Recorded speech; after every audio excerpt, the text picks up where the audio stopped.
Louange à toi, ô Christ, berger de ton Église. Joyeuse et vraie lumière, tu nous donnes la vie. Bonjour mes chers amis. Oui, c'est bien moi, vous m'avez reconnu, c'est Eddie Mitchell. Non, je plaisante, c'est Cyril de Lille, le shampooineur, à la langue bien mobile. J'ai reçu encore une question. Comme chaque fois, c'est étrange, hein. Cette fois, c'est le duc Alain Valéry Dufrançois qui m'écrit. Regardez ce beau visage. Ah, on le voit, regardez bien, il a un air très noble, hein. Bien là, on ne le voit plus, on voit... Incroyable. Il m'écrit la lettre suivante. Mon cher Cyril de Lille, bonjour. C'est le duc Alain Valéry Dufrançois. Comment allez-vous? Écoutez, je suis comme vous un grand amateur de langue française. Je sais que vous êtes un roturier, mais nous avons ce point commun. Et ce n'est pas pour me déplaire. Je parlais récemment avec Père qui me disait « Mon petit Alain Valéry, la langue française, croyez-moi aujourd'hui, est devenue pour moi une langue de veau. » Oh, il a osé le bougre, nous avons ri aux éclats. Mais qu'en pensez-vous, personnellement, monsieur Delille? Qu'en est-il de la langue française aujourd'hui? Je comprends, monsieur le duc. Grande, noble langue française, aux accents claquants poétiques, douceur parfumée que l'on biaise, précise, fière et syllabique. Pourquoi veut-on te mettre un masque? Qui cherche à t'enlever ta force? Chez Molière, c'est la bourrasque. Du bois de France, on fend l'écorce. Les mots sont détournés de leur sens aujourd'hui plus que jamais. Un mot a un sens originel qu'on appelle étymologique, c'est-à-dire qu'il tient sa racine d'une autre culture.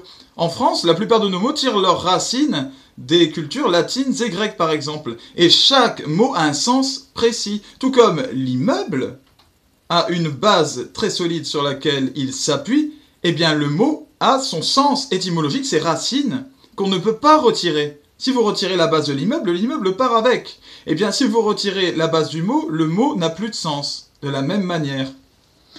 Aujourd'hui, je vais vous parler d'un aspect particulier du détournement des mots, du langage de manière générale. C'est celui qui est induit par le pouvoir directement, par nos élites.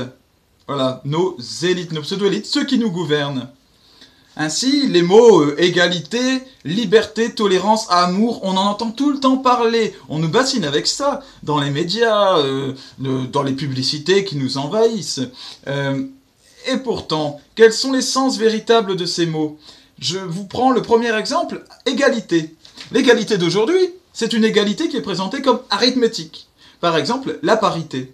Au Sénat, à l'Assemblée nationale, ou je ne sais dans quelle assemblée, il faut le même nombre d'hommes que de femmes. Le même nombre mathématique. 15 hommes, 15 femmes. 13 hommes, 13 femmes. Sinon, attention, hein, ça dénonce. Hein. Oui, il y a moins de femmes que d'hommes, ou il y a plus de... Bon, c'est toujours dans ce sens-là de toute façon, c'est toujours quand il y a plus d'hommes que ça va pas. Hein. Tiens, c'est particulier. De la même manière, il y a les quotas. Sachez que quand vous regardez une série télé, même un film, il faut un quota. Donc il faut un nombre de personnes noires ou un nombre de personnes blanches pour représenter toutes les ethnies. Parce qu'on ne dit plus race, attention, hein. Ethnie, mais ça a le même sens. Le mot égalité, à l'origine, tel qu'il existe dans notre sigle français, dans notre liberté, égalité, fraternité, signifie justice qui garantit à chacun ce qui lui est dû en fonction de ce qu'il est. Car chacun est différent. Chacun a un talent différent. Nous n'avons pas les mêmes qualités, mes chers amis. Ainsi, on peut se retrouver dans une assemblée où il y aura plus d'hommes, ou peut-être plus de noirs, ou peut-être plus de blancs, sans que ça ne pose un problème à l'égalité véritable. Car chacun aura réussi dans le domaine qui lui est propre, dans le domaine dans lequel il a des talents. C'est là l'égalité véritable, c'est donner à chacun les mêmes nombres de chances, les mêmes offrir les mêmes capacités à chacun. Ce n'est pas une égalité mathématique. C'est en réalité, cela, un refus de la différence, l'égalité qui nous est présentée aujourd'hui. On veut nous dire que les hommes sont capables exactement des mêmes choses sur tous les principes que les femmes. Les noirs sont capables des mêmes choses que les blancs. Les ceci, les cela. Mais cela, c'est oublier que nous avons des différences. Et que ces différences ne sont pas des handicaps, mais simplement que nous nous complétons les uns les autres et que c'est bien comme ça. L'importance de partager le même langage est primordiale, parce que si nous ne partageons pas le même langage, eh bien nous ne pouvons plus communiquer. Un exemple très simple, cher Duc. Oh, ça y est, vous parlez de moi. Oui, mon cher Duc. Aristocrate. Le mot aristocrate tire son origine de, écoutez bien, du grec, Aristos, qui signifie meilleur, excellent, et kratos, qui signifie pouvoir, autorité. Pouvoir, autorité, au meilleur, à l'excellent. Ah, cela me flatte. Oui, en effet. Eh bien, voilà. Si, demain, je me retrouve face à quelqu'un qui me dit « Oh, pour moi, un aristo, c'est plus quelqu'un qui, dans son style, quoi, dans sa dégaine, dégage quelque chose d'aristo. Dégage, ou alors dans son langage, ou dans je ne sais quoi. » Eh bien, nous ne serons pas d'accord. Je dirais non, pour moi, c'est une caste, aristo. Et quand moi, je t'ai dit qu'un tel était aristocrate, je ne parlais pas de « Ah oui, mais pour moi, c'est différent, le mot a changé, tu sais, aujourd'hui. » Non. Le mot a un sens. Au niveau du gouvernement, aujourd'hui, il y a un mensonge généralisé pour nous transformer des mots. C'est un véritable scandale. Et ça sert à nous faire changer, à transformer dans la culture française les notions de bien et de mal. Je vais donner des exemples précis. Le mot couple, qui est utilisé aujourd'hui pour les, entre guillemets, couples homosexuels. Eh bien, en réalité, est-ce qu'on peut parler vraiment de couple? Eh bien, je vais vous citer Daniel Godard. Les liens des sources que j'utilise, comme pour chacune de mes vidéos, sont dans la description, vous pouvez aller voir vous-même. Alors, je cite Daniel Godard. La notion de couple homosexuel est-elle adaptée? Non. L'assemblage de deux éléments de même nature ne constitue pas un couple, mais une paire. Ainsi, on dit... Attention, hop là, j'ai ramené les petits ciseaux. Une paire de ciseaux. Vous voyez, il y en a un, il y en a deux. On dit une paire et non pas un couple de ciseaux. On dit bien, regardez, une paire de lunettes. Une, deux, eh bien ça fait une paire et non pas un couple. Car ces deux lunettes sont pareilles. Eh bien, ça fonctionne aussi pour les êtres vivants. Les agriculteurs sauront de quoi je parle. Quand vous avez deux bœufs, des bœufs, comme ça des bœufs, et vous leur mettez un joug autour du cou, quelque chose qui sert à les attacher l'un à l'autre. Eh bien, si vous les attachez par deux, on dit que vous avez une paire de bœufs, non pas un couple. Parce qu'ils ne peuvent pas s'accoupler. Ils ne peuvent pas se compléter. De la même manière, un couple humain qui va avoir deux jumeaux dira qu'il a une paire de jumeaux, et non pas un couple de jumeaux. Aujourd'hui, quel est l'intérêt du pouvoir de nous dire qu'il y a des couples homosexuels? Eh bien, c'est de nous faire croire que c'est comme les couples hétérosexuels, que tout ça, finalement, c'est la même chose, qu'il n'y a pas de différence. Tout cela sert à faire avancer la destruction du socle familial, tel qu'il existait jusqu'à maintenant. Le mot « amour », qui a été dévoyé dans tous les sens, est utilisé aujourd'hui à toutes les sauces. On vous parle par exemple d'amour entre hommes. Moi, je vois pas le problème. Écoutez, l'église catholique est vraiment retardée parce que je vois pas le problème que vous avez avec les homosexuels. C'est qu'une question d'amour. Deux hommes qui s'aiment. Deux hommes qui s'aiment. Mais pourtant, moi, j'aime mon père, ou j'aime mon ami Jean-Christophe, ou j'aime mon petit frère. J'aime des hommes autour de moi, je les aime vraiment sincèrement. Ce n'est pas pour autant que nous avons des rapports sexuels et que je les sodomise. Tiens donc, alors, la relation sexuelle, la relation homosexuelle, n'est pas seulement une question d'amour. L'amour à trois, on vous parle de ça aussi, c'est toujours les mêmes histoires, on vous parle aujourd'hui même d'un polyamour. Alors, je vous lis cette définition. Le polyamour est une orientation et une éthique des relations amoureuses où les partenaires ont la faculté de pouvoir aimer plusieurs personnes en même temps et de manière assumée. Bah tiens donc, moi la dernière fois j'étais avec tous mes amis, il y avait Antoine, il y avait Thibaut, il y avait François, il y avait Gwen, il y avait tout le monde. Et je les aimais chacun d'entre eux. Je les aimais tous en même temps et de manière assumée. C'est du polyamour? Ben non, parce que j'avais pas de relation sexuelle avec eux. Le monde aujourd'hui essaie de nous faire croire que quand on aime, eh bien forcément, ça passe par le sexe. Un sexe dévoyé qui part dans tous les sens. Le mot mère est utilisé à toutes les sauces également. Les mères porteuses. Vous connaissez cette histoire dans le cadre de la PMA, la procréation médicalement assistée, ou surtout de la GPA, gestation pour autrui. On parle des mères porteuses, celles qui vont porter l'enfant. Il y a les mères biologiques, il y a les mères adoptives. En réalité, il y a une continuité qui est nécessaire pour le développement d'un enfant. Il ne peut pas avoir 3 mères, ça devient délirant.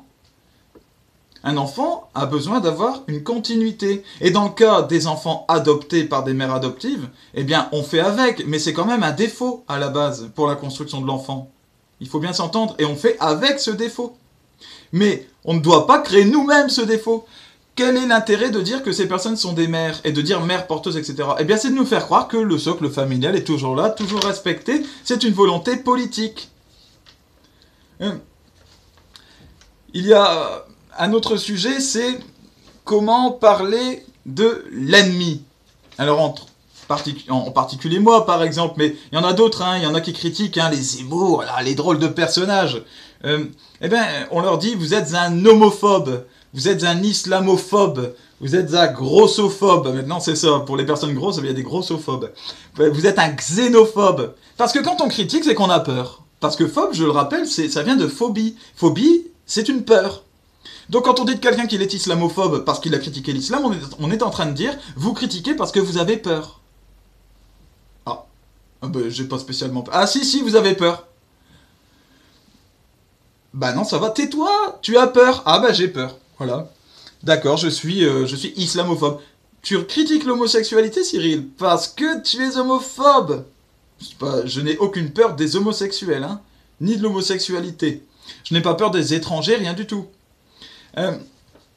C'est une manière de dire que la personne a un problème psychiatrique. De la même manière que chaque fois que ces personnes dont je vous parle, qui défendent cette égalité comme ça dont je vous ai parlé, qui défendent la PMA, la GPA, l'explosion de la famille à laquelle on insiste aujourd'hui, eh bien, chaque fois ces personnes nous disent que nous sommes des fascistes, des racistes, des réactionnaires, des extrémistes, mais que des choses psychiatriques, que des problèmes graves. Alors que le fascisme correspond à un système politique précis, italien, socialiste, que le racisme c'est le fait d'établir une hiérarchie entre des races humaines.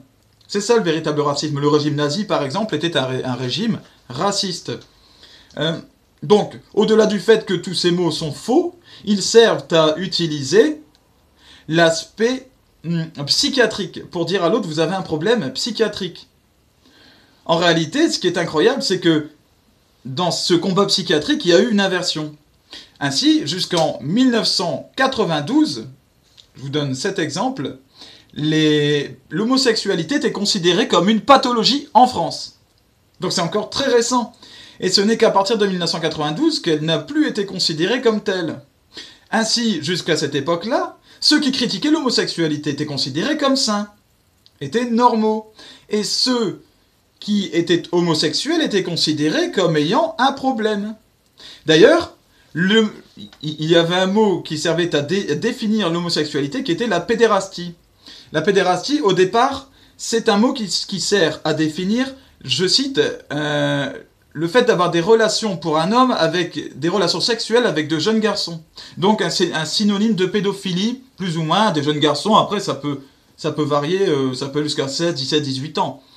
Et puis, au fur et à mesure du temps, la pédérastie, ça a servi à parler des hommes qui avaient des relations avec d'autres hommes. Le terme s'est étendu. D'ailleurs, le terme pédé, le terme vulgaire, vient de la réduction du terme pédéraste. On utilisait le terme sodomite, puisque les homosexuels, sachez-le, se sodomisent entre eux. Ils se pénètrent l'anus. Voilà, mais c'est une réalité qui fait mal à entendre, vous comprenez? On ne veut pas entendre ça, on ne veut pas entendre pédéraste, Parce que ça accroche un peu l'oreille, puis ça ramène à une réalité qui est dérangeante, hein. Sodomite, arrêtez, ne parlez pas de ça. Homosexuel. Voilà, c'est fleuri, hein. C'est joli, ça se... on parle même maintenant pour les homosexuels qui aiment les jeunes garçons, donc pour les pédérastes, et bien maintenant, on parle d'éphébophilie. L'éphémophilie. Alors là, c'est du ronsard, hein. On en boirait, c'est merveilleux. Éphébophilie. Alors là, on est dans un monde éthéré, hein, dans quelque chose de très aérien, de poétique. Mais la réalité, c'est bien qu'il y a toujours l'acte de sodomisation. Je ne vous fais pas un dessin, il n'y a rien de poétique dans cette réalité-là. Alors, il y a eu cette inversion-là. Les personnes qui avant étaient considérées comme psychiatriquement détraquées, aujourd'hui sont considérées comme normales. Et ceux qui disent que ces personnes sont psychiatriquement détraquées sont considérés comme psychiatriquement détraqués. Il y a eu une grande inversion des valeurs. Voilà, et aujourd'hui, l'avortement, on parle d'IVG, interruption volontaire de grossesse. Il y a une question de volonté, c'est bien. C'est bien, interruption volontaire de IVG, on ne sait plus vraiment ce que ça veut dire. Avortement, c'est trop morbide, vous comprenez? Handicapé, trisomique, autiste, on ne veut plus entendre parler de ça. Maintenant, on vous parle des personnes en situation de handicap. Tiens, moi quand je conduis ma voiture, je suis une personne en situation de conduite? Ou je suis un conducteur? Non, une personne personne en situation de conduite. Tiens donc. Ça n'a pas beaucoup de sens. Une personne de couleur, évidemment, pour dire noir ou pour dire nègre. Car le terme nègre, à la base, n'est pas du tout insultant. Nègre vient d'ailleurs du latin niger, qui signifie de couleur noire. On pouvait dire une montagne nègre, par exemple. Et on disait un homme nègre. Aujourd'hui, on dit personne de couleur. Alors, personne de couleur, qu'est-ce que ça signifie? On ne sait pas bien. C'est peut-être un petit peu, vous savez, harlequin. Il est rouge, il est bleu, il est toutes les couleurs, je ne sais pas. Un clown, c'est une personne de couleur, peut-être. On ne sait pas. Un peintre, c'est une personne de couleur. Ou alors même, un noir, il a une couleur de peau. Mais moi, je suis blanc, mais j'ai une couleur de peau quand même. J'ai pas la même couleur de peau que mon voisin, qui est blanc aussi. Alors, c'est quoi une personne de couleur? On s'arrête à quel niveau? Et puis, l'asiatique, il a une couleur de peau, celui qui a une peau plutôt jaune. Et celui qui vient d'Amérique du Sud. Alors qu'on dit personne de couleur, on parle de qui? À un moment, il faudra dire couleur noire, bon. Tout cela, ça s'appelle des euphémismes. Euphémisme, c'est une technique de langue française qui sert à adoucir une réalité qu'on juge trop difficile à entendre. C'est comme cela que l'on en arrive aux dérives d'aujourd'hui. Un homme ou une femme de ménage devient un technicien de surface. Un agent d'entretien ou un agent de propreté et d'hygiène, comme s'il y avait quelque chose d'avilissant à être un homme ou une femme de ménage, vous comprenez? En réalité, c'est un mépris déguisé. On fait croire qu'on veut embellir les choses, mais pourquoi? Parce qu'on considère que la vérité est sale. Voilà. Pour terminer, je vais vous citer le poète allemand Johann Wolfgang von Goethe.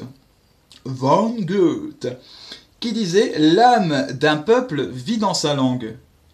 Mes chers amis, lorsqu'on s'attaque à la langue d'un peuple, on s'attaque donc à son âme.